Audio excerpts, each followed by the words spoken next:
So a big part of the Eagles' success in the 2024 season, and of course on their way to win the Super Bowl, was their four-man pass rush.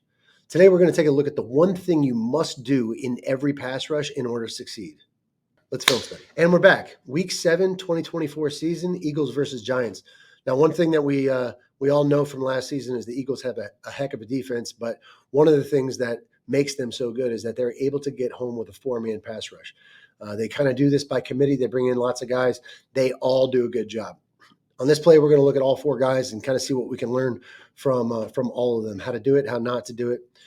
Three of them do it really well. One of them really doesn't have much of a chance.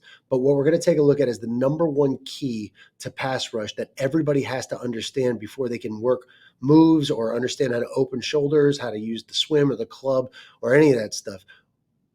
The foot closest to the quarterback determines whether or not you're going to be successful right away, okay?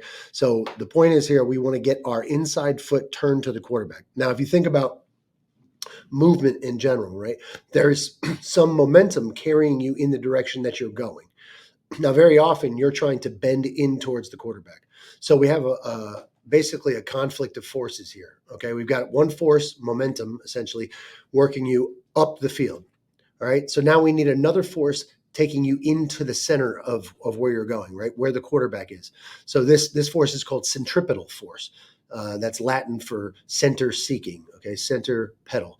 And so we're trying to create a force that is inward seeking to cancel out the force or the momentum that's carrying us up the field past the quarterback.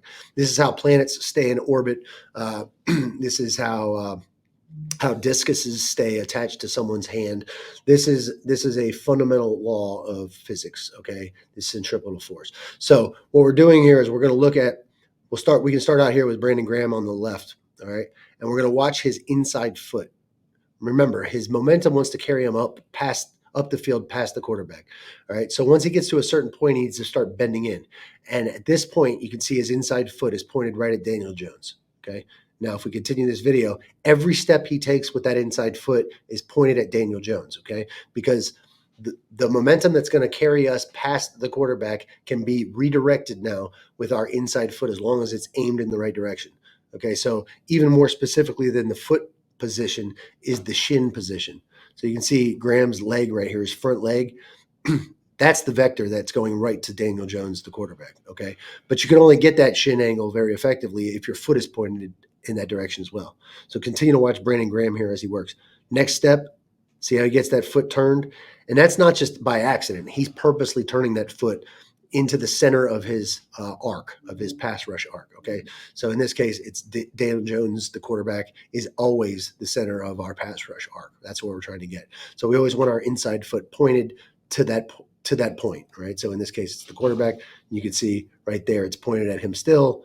Now he's gotten to the point where he's at the level of the quarterback. He doesn't need to turn in anymore. So now he's still pointing, but he doesn't have to lean in as much. Let's watch Nolan Smith out here on the outside, okay? Same thing. Watch his inside foot, okay? First step at Jones. Watch next step at Jones. At Jones. You see that? So even when he's battling, right, there's a lot of hand fighting going on here. He's bull rushing. He's got hand control. And all the while, he's pointing his inside foot at the quarterback. Okay, this is critical. And there, see, now Jones is going up the field. You see how his foot turns back inward to reflect that change in trajectory of Jones. Right, so now he ends up with the sack there. Nice job. All right, we'll take a look at 97 down here. All right, so watch 97. His first move is outside. Boop. Okay, but as soon as he gets to where he wants to be, now everything's turning back into the quarterback. Watch the inside foot. Okay, inside. Now the outside foot sometimes doesn't get pointed that way because it's also trying to resist the force of the push of the lineman. All right, but that inside foot has to get turned. See how it keeps turning? Boom, right there. He's pointed inward. He actually got his foot. If you look, he gets his foot turned so far inside right there that he actually ends up undercutting the quarterback. See, and now he has to get back outside. There's that. Okay, now the last person to look at is Jalen Carter here. Now, Jalen Carter is getting double teamed, so he almost has no chance at this. All right.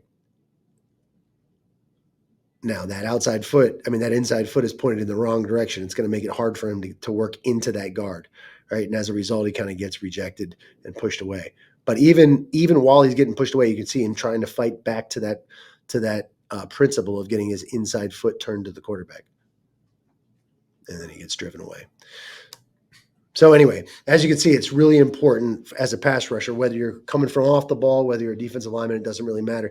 You got to get your inside toe pointed at your target, in this case, the quarterback. Till next time.